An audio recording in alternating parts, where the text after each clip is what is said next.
Halo, assalamualaikum warahmatullahi wabarakatuh. Teman-teman operator sekolah ya, yang saya hormati dimanapun berada.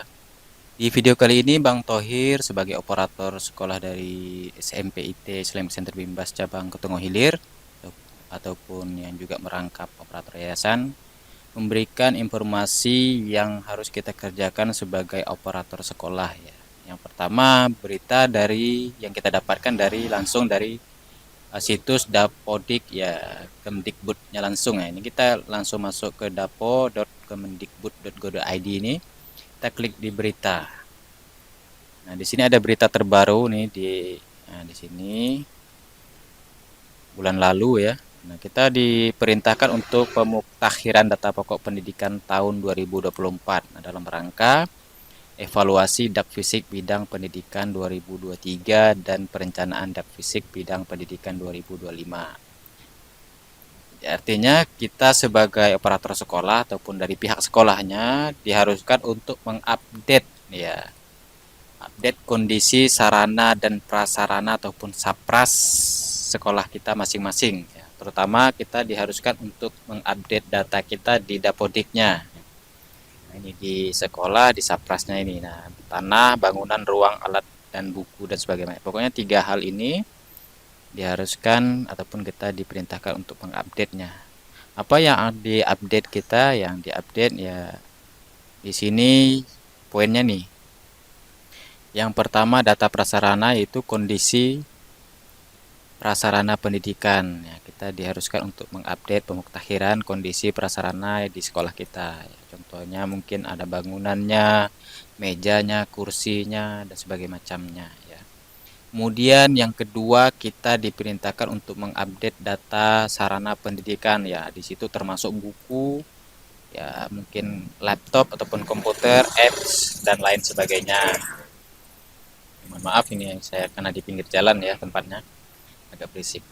Nah, yang ketiga ketersediaan lahan ya total luas lahan mungkin ada penambahan atau mungkin ada pengurangan di sekolah kita masing-masing itu perlu juga untuk mengupdate-nya, melakukan pemuktahiran. Kalau ada perubahan, kalau tidak ada ya silahkan ikuti ya laporan yang lama. Nah, kemudian bagaimana cara kita mengupdate 3 hal ini? Nah, di sini kita diberikan panduannya nih di poin keempat ini panduan pemuktahiran data Dapodik. Nah, ini panduan kita melakukan pemuktahiran di Dapodiknya di sini. Silakan nanti teman-teman baca nih, di-download, dibaca di sininya ya. Nah, masuk ke situs Kemdikbudnya, kemudian klik berita, di sini ada panduannya. Nah, kita pun nanti diperintahkan untuk mengisi tingkat kerusakannya ya, supaya nanti dapat penilaian. Untuk penilaian tingkat kerusakan bangunan di satuan pendidikan, diharapkan Dinas Pendidikan dapat bekerjasama dengan dinas yang menangani keciptakaryaan dengan menggunakan instrumen penilaian sesuai format yang ditetapkan oleh Kemdikbud PUPR. Ini contohnya seperti ini. Kita download formulirnya. Ini kerusakan sekolah, ini 3 lantai, 2 lantai, ini 1 lantai. Misalkan sekolah teman-teman 1 lantai, ini download yang 1 lantai. Kalau 2 lantai, download yang 2 lantai. Kalau 3 lantai, download yang 3 lantai. Nah, nanti teman-teman, ini formulir yang harus diisi oleh pihak sekolah maupun pihak operator itu seperti ini.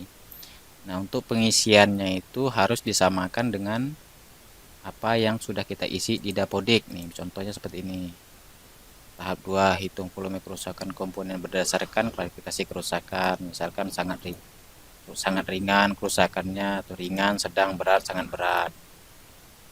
Kemudian ini persentase kerusakannya isi di sini. Bobot komponen, tingkat kerusakan komponen isi di situ juga. Yang tahap pengamatan visual, ada tidaknya kerusakan, indikasi dampak kerusakan terhadap keselamatan dan pemanfaatan ruang bangunan. Ini diisi berdasarkan yang kita isi di Dapodik. Nah, setelah ini nanti kita isi nih formulir ini yang kita download ini, kita isi lengkap.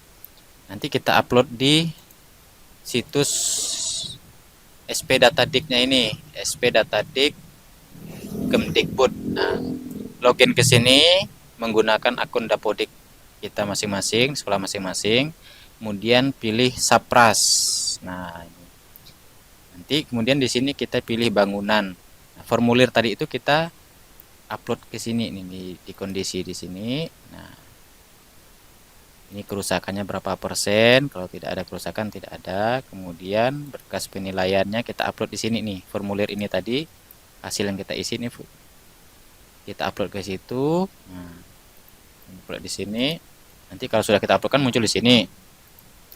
Nah, nanti setelah kita upload ini berkas ini kita akan mendapatkan survei dari Dinas Pendidikan nih. Ada dari tim survei nih, petugas survei. Kemudian Dinas PU Kabupaten Kota dan Provinsi, mereka tanda tangan di sini. Ya, tanda mungkin bisa jadi bersifat elektronik juga ya. Mungkin mereka tanda tangan elektronik kemudian diupload ulang di situ, kita download. Artinya bukti kalau kita sudah menyerahkan kondisi fisik bangunan. Ini ya teman-teman, upload di sini. Nah, kalau sudah ya mudah-mudahan ini ya, kenapa kita harus melaporkan kondisi ataupun melakukan pemuktahiran data sapra sekolah kita itu fungsinya untuk apa? Ya mudah-mudahan dengan kita melaporkan kondisi bangunan kita ada kerusakan dan sebagainya macamnya itu bisa mendapatkan bantuan dana untuk bangunan sekolah kita masing-masing ya teman-teman. Kalau ada kerusakan, mudah-mudahan dari pihak pemerintahnya itu ada memberikan ataupun menyalurkan untuk perbaikan kerusakan. Seperti itu. Jadi itu yang paling penting kita lakukan untuk melakukan pelaporan kondisi sapras di sekolah kita masing-masing. Ini ya. Nah, ini hasil penilaian tingkat kerusakan bangunan sesuai format yang pada bulir ini. Ini format yang kita download tadi di sini, e-planning. Itu penilaian tingkat kerusakan bangunan sesuai format pada bulir 2 disahkan oleh Dinas Pendidikan yang menangani Cipta Karya. Kemudian Satuan Pendidikan melakukan pemuktahiran data tingkat kerusakan bangunan dan mengunggah ataupun mengupload dokumen elektronik hasil penilaian pada bulir 3 melalui laman SP Datadik. Dinas Pendidikan melakukan verifikasi kesesuaian hasil. Nanti yang kita upload ke sini ini nanti dari pihak Dinas Pendidikan sebagaimana saya jelaskan tadi itu akan melakukan verifikasi ya kesesuaian data dapodik dan formulir ya.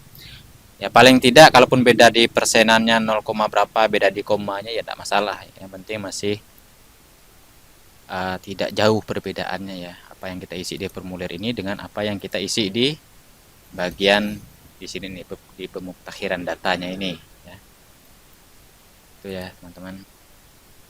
Jadi itu informasi terbaru ya yang perlu diperhatikan kita sebagai operator sekolah. Ya, mudah-mudahan ya seperti yang saya katakan tadi bisa membantu sekolah kita untuk lebih diperhatikan dari pihak pemerintah ya, baik itu Dinas Pendidikan kabupaten, kota maupun provinsi. Dan mudah-mudahan itu bisa menjadi langkah dari pemerintah untuk menyalurkan dana bantuan pembangunan daripada sekolah kita masing-masing. Demikian teman-teman, mudah-mudahan bermanfaat. Kalau ada informasi terbaru saya akan update di channel OPS Sekolah Indonesia ini, tentunya yang berkaitan dengan Dapodik ya. Salam operator sekolah. Terima kasih. Assalamualaikum warahmatullahi wabarakatuh.